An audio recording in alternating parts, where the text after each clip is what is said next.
अस्सलाम वालेकुम नाजरीन, आज 18 जुलाई 2021 है और नाजरीन आज की इस वीडियो में एक इंतहाई अहम ख़बर आप लोगों की खिदमत में पेश करने वाला हूं।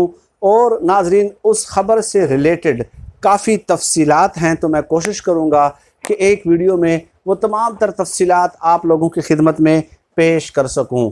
नाजरीन स्टेट बैंक की एक रिपोर्ट जारी हुई है और स्टेट बैंक की रिपोर्ट से जो आदाद शुमार सामने आए हैं, जो हकायक सामने आए हैं, उसके बाद तो यकीनन ये दावा किया जा सकता है कि मौजूदा हुकूमत ने 13 महीनों में एक अलग तर्ज का रिकॉर्ड कायम कर दिया है। और अब ये जो एक रिकॉर्ड है, इससे डेफिनेटली अपोजिशन की जमातें जो हैं वो सहम गई है और अपोजिशन के लिए बज़ात खुद ये एक चैलेंज है कि वो इस रिकॉर्ड को कैसे तोड़ सकते हैं। अब नाजरीन चंद फैक्ट्स एंड फिगर्स मैं आप लोगों की खिदमत में पेश करता हूँ।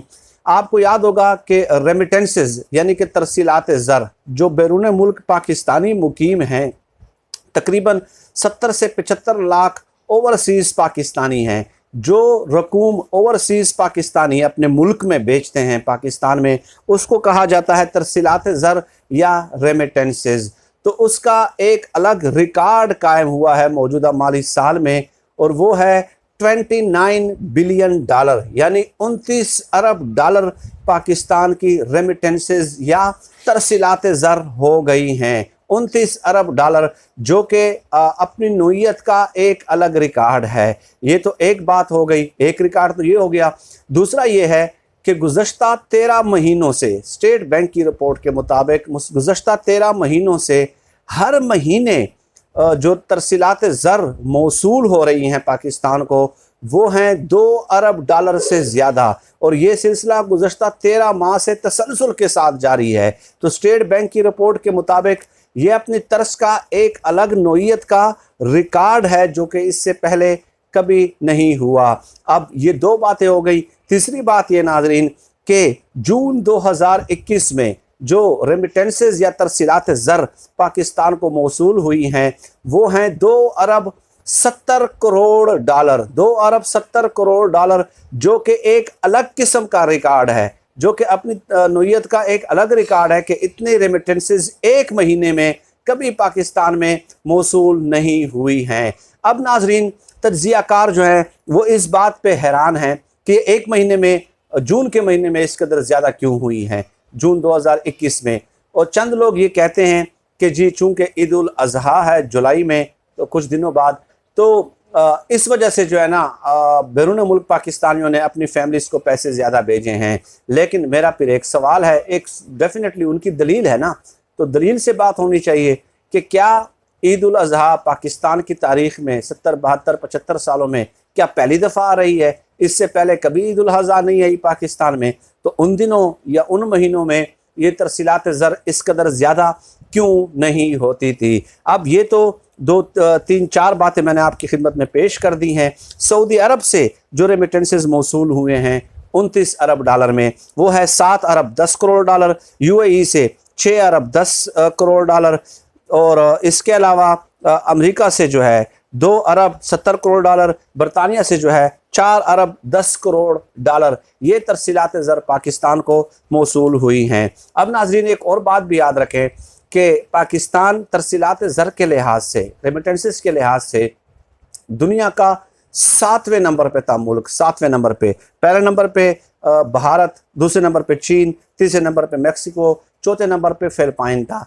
अब इन आदाद शुमार के बाद 29 अरब डॉलर मौसूल होने के बाद पाकिस्तान जो है तरसीलात ज़र के लिहाज से 7वें से 5वें नंबर पे आ गया है। तो ये एक चौथी बात हो गई। अब नाजरीन भारत जो है वो 84 अरब डॉलर, चीन 70 अरब dollar, Mexico 38 billion dollar. Philippine ने इस साल जो रेमिटेंसेस भेजे हैं उनके लोगों ने अपने मुल्क को, वो है 35 बिलियन डॉलर। और उसके बाद 5वां नंबर आता है पाकिस्तान का, 29 अरब डॉलर हैं। अब ये तो एक चैलेंज था नाजरीन।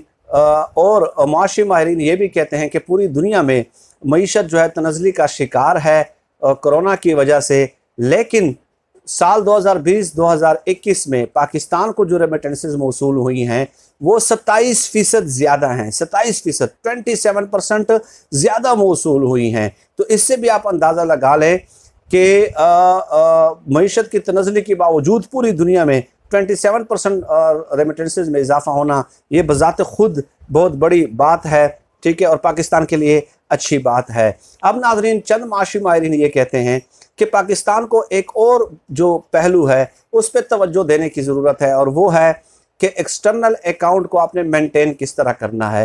एक्सटर्नल अकाउंट को आप मेंटेन कर सकते हैं एक्सपोर्ट बढ़ाने से।